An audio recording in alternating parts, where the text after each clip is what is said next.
So, it's week 1 of the 5 to 10k programme. So in a few weeks' time you'll be able to run 10k for no more effort than it's currently taking you to do a 5k run. That might seem fanciful, but that's the aim of this programme, is to get you running further or faster and be stronger for no extra effort. And we'll talk a lot about running economy, which is essentially how much effort you put into your running. And we want to improve your running economy, which is what lets you run further or faster for no extra effort. Okay, so in week 1 we talk about a couple of things. In your resources you have a couple of videos to watch. We'll look at various videos, generally Sage Kennedy, who's a mountain ultra trail runner in America, and I've followed him since I started back running in 2012. He really knows what he's on about, and he's been the champion a couple of times, and he's won fantastic races up to 100 miles long. So although we're only doing a 10k, the principles of what Sage and his partner Sandy tell you applies equally well to us as it does to somebody that's doing an ultra. At the same time, also included in each week's resources is an episode of a podcast called Science of Ultra, and this is a great series where it's an academic who has spent his life investigating efficiency in running and the physiology of running, how the body adapts, changes, how it's affected by different aspects of running. The key thing is, though, that he doesn't actually talk very much himself, but he knows lots of people who are specialists in particular areas. For example, hill running, or nutrition or hydration, and he gets them to come in and talk about their special subject. So, like the videos that Sage and Sandy do, they're aimed really at ultra runners, but the principles still apply even to people that are doing a 5k, never mind a 10k. So really, if you can make time to listen to that every week, then please do, because I certainly find it interesting. But even if you're not that interested in what the person's saying, listen to get the little nuggets, the things that are most important, and the PDF file that you get each week will point you towards the essence of what these people are saying. So I hope you find them useful. Anyway, let's get on with week 1. And I suppose when we're talking about going from 5k up to 10k, the thing that's most likely uppermost in your mind is, I'm going to get tired. Okay, so a couple of things I would say to that. Firstly, when you first start, assuming you did couch to 5k or something similar, did you find it any more tiring when you jogged for 2 minutes? That would be week 2, wouldn't it, or week 3? Was it any more tiring than it was when you ran for 1 minute in week 1? Probably not. And did it feel any more tiring when you did your 5-minute run compared to when you did your 2-minute run? Probably not. What about your 20-minute run? When you finished that, did you really feel exhausted? Probably not. And at your 5k, probably not. So you see this principle of you build up over time and your body adapts, and you're no more tired even though you're doing extra work, extra distance. So, thinking about fatigue, this is the essence of week 1 Science of Ultra. There's a difference between fatigue and exhaustion. So, what is the definition of fatigue? Fatigue is not, oh, I'm feeling tired, I'm running and I'm feeling a little bit tired. That's not fatigue. Fatigue is when you simply can't do any more. You really have come to the end of your energy sources. What is exhaustion? Well, exhaustion is a step beyond fatigue. Studies have shown that when people, elite runners, they took them into a lab and they said, right, I want you to go on this treadmill and run until you're exhausted. And they did that. And they said, well, I think you could do more. So they tried, and they could do a bit more. Then they did that a few times, then got to the point where they said, no, I just can't do any more. And the researchers said, well, look, we've got some money in the budget here. If you can run another wee bit, we can give you, I think it was $1,000. And they did, even though they said that they couldn't do it. So when they got to the end of this exercise, so they got to the point where they couldn't do any more, they went further, further, further, and then further still. Then they got to the point where they just couldn't do any more. They did a biopsy of their muscles and they discovered that there was enough energy left in their muscles that they could have kept running for another 8 minutes. So exhaustion is something that we're never really going to come across. When you feel that you just can't do any more, you can, but it's extremely difficult. Okay, you have a thing called cardiac drift. This is what we tend to understand about fatigue. The more you work, the harder your heart is working to pump the blood through to your muscles, and the blood contains nutrients and the oxygen that you're breathing. It carries that through to your muscles, and there's a chemical reaction that happens there. The glucose that's in your nutrients gets converted into a chemical called ATP, adenosine triphosphate. You don't have to remember that, but it's cool if you can. So ATP is the chemical which allows your muscles to contract, and it's that contraction that enables you to have movement, basically to run. Okay, so the harder you've been working, the harder your heart has to work to pump through the blood with all the oxygen and nutrients to let your muscles keep working at that. And we call that cardiac drift. So this is what we really need to think about in terms of fatigue. And it's why we focus on running further or faster for no extra effort, running economy. As you train and you get used to running longer distances and running hills, because we will all be running quite a lot of hills, as your body gets used to that, it's because your heart is adapting. It's getting used to pumping more blood. So you get extra blood, your heart essentially becomes a little bit bigger, and for each pump that it does, it sends extra blood through to your muscles. That's why athletes, and you might have found this even running 5Ks, that your resting heart rate is maybe 50 or 60, whereas an ordinary person would be maybe 75 to 80. And for an ordinary person, somebody that's untrained, to get to under 70 is quite good going. We tend to be somewhere between 50 and 70, ideally maybe the high 40s even. So that's what we're trying to do. We're trying to reduce the amount of cardiac drift by getting our body and our heart in particular used to working harder. We get feedback from our muscles and our whole system really to our brain to tell us how we're performing, how we're getting on. And the brain interprets these signals, and it then sends another message back to your muscles or whatever, and it tells it how it should be thinking.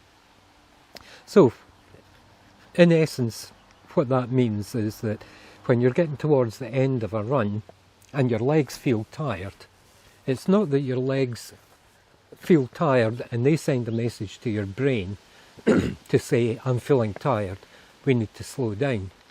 It's your brain that's getting the signals from your legs and so on, your chest, that says, oh, we've been working hard for quite a while now. They're not complaining. They're just sending the messages that your heart rate has been increasing and it's been up for a certain distance, or time rather. So your brain then says, well, wait a minute, if our heart rate's been elevated for, say, half an hour or an hour, we should be getting tired. And it sends a message to your legs and says, you should feel tired. And your legs, they cooperate and say, okay, right, we'll feel tired. It's all done in the brain. It's not your muscles that are telling you.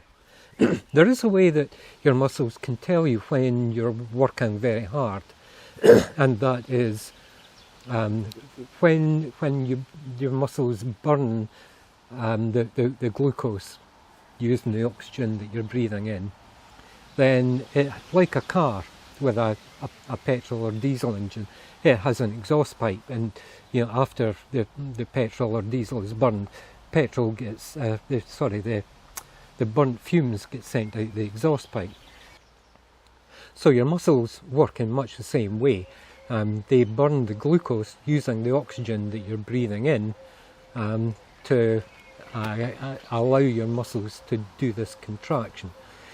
So just like your car, after it's fired and it's burned the petrol or diesel, the fumes, if you like, get sent out the exhaust pipe. So too, the exhaust from your muscles have to get disposed of some way, and this goes into your bloodstream, goes round to your lungs, and we breathe it out. Then we breathe in fresh oxygen, and off we go back to the muscles, and so the cycle continues. Now, part of these exhaust fumes, if you like, that as these increase, then they can send signals to you to tell you that your muscles are working hard. And for most people it tends to be, it's described as a copper-like taste in your mouth. Now, I've never worked hard enough, never run hard enough to experience that. I tend to give up before I get to that stage.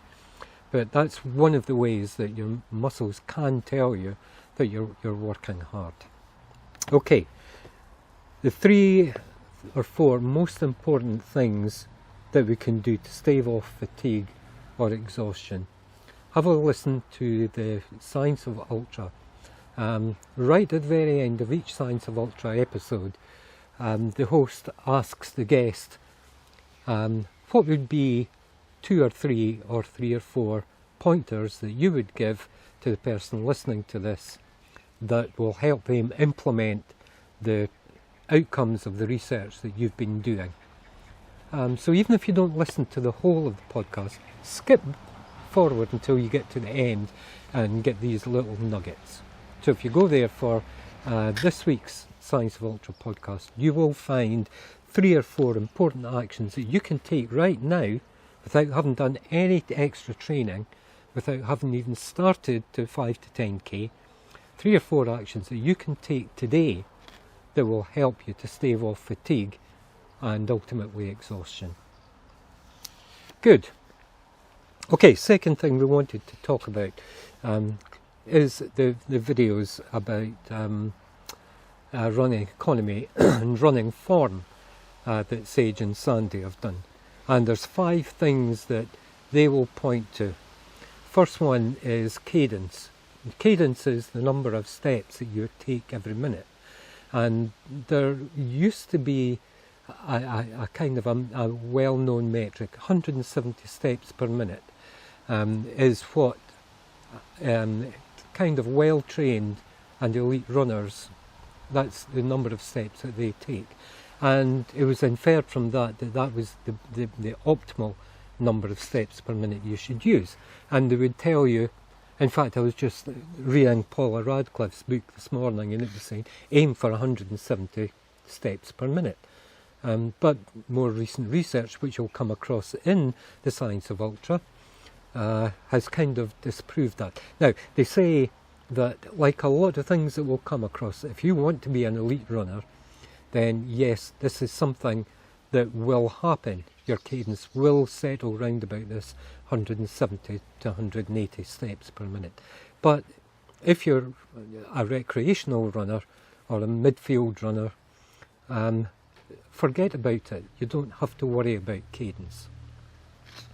Anyway, that's fine. The second thing that we talk about is braking force when you're running. And essentially, every time a foot hits the ground, you're putting the brakes on.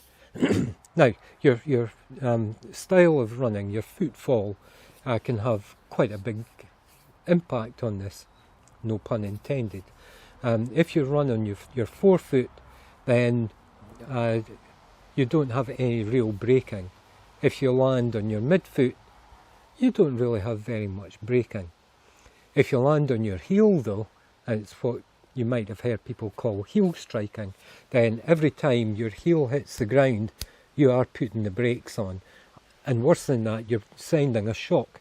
If this is my foot and this is my leg, you're sending a shock wave up your leg, and that can give you knee problems or hip problems. So we want to try and avoid heel striking. Pelvic drop is the third one. This is where your hips drop down to one side. Now this to me isn't a deal breaker. Pelvic drop is not something that I as a coach would tell recreational runners to worry about. Where it can affect you is if it's quite a significant drop and you're going from side to side, then as you hit the ground, instead of your weight going straight down through your legs into the ground, what we call a point load, instead of the weight going straight down and your weight is being supported by your legs and your hips and your core, then your weight is going out to the side, and your knees in particular and your ankles have to work extra hard to keep you upright. Again, that's a phenomenon that we're going to come back to several times, this idea that you want to have a point load, particularly when you're doing trail running.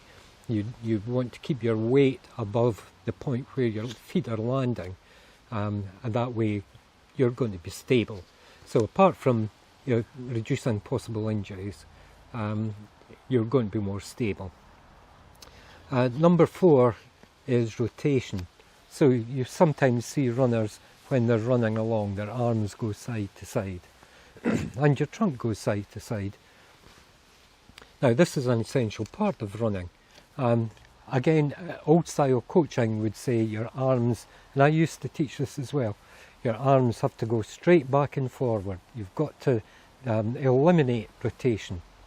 But new research says, no, that's not true. A little bit of rotation is what you're actually looking for, because it keeps you, again coming back to this point load, it keeps everything in balance. If you're going straight back and forward, then what happens is your weight tends to go from side to side. Rotation means you stay keeping it down the middle. Excuse me. The problem really comes if you're over-rotating, and that's just wasting energy. It's not going to do any huge damage, it's just wasting energy. So if you are doing excessive rotation, and by that I mean your hand is coming past the middle of your torso, so you're going like this, then it's something I would suggest you work on. But if you're just normal and you're doing this, then don't worry about it. That's perfectly okay. Last thing is vertical oscillation, which is a fancy phrase that we use for just bouncing. When you hit the ground and you bounce up and you bounce up and you bounce up. Now it's inevitable you are going to be bouncing, but what you're trying to aim for is more this kind of thing, even bounces rather than coming up high, because every time you come up high you're lifting your body weight off the ground, you're working against gravity, and again that is really wasting energy. So have a think about that. If you've got a video camera, you've got a camera in your phone, no doubt, get somebody to take a little video clip of you as you're running along and just look at your head. What's the pattern in your head? Is it going up and down like that, or is it just like a gentle wave? That's what you're really looking for. Does no harm to have a big bounce. It's taking extra energy. Good. Okay, last thing I want to say is that there are a couple of exercises that I'd like you to do. These are really quite important in week 1, and these are looking at your current state of mobility. How well are you able to move your ankles and your knees? We're going to be doing a lot of ankle and knee movements over the next few weeks. So there are 2 exercises there. One which you hold a stick and you lean your knee forward to see if you can get past that stick.